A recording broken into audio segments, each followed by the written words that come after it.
You ask Tiger to calculate. This deals with linear inequalities with one unknown. The final result is k smaller than 15 over 2 smaller than 71 over 2. Let's solve it step by step. Isolate the k. Multiply both sides by inverse fraction 5 over 2.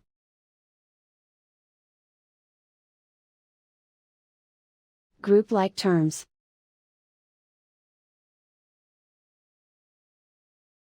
Multiply the coefficients.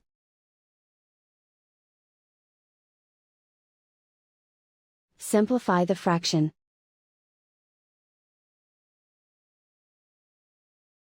Multiply the fractions.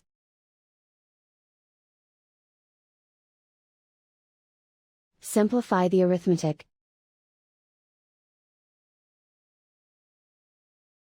Plot the solution on a coordinate grid. And so the final result is k smaller than 15 over 2 smaller than 71 over 2.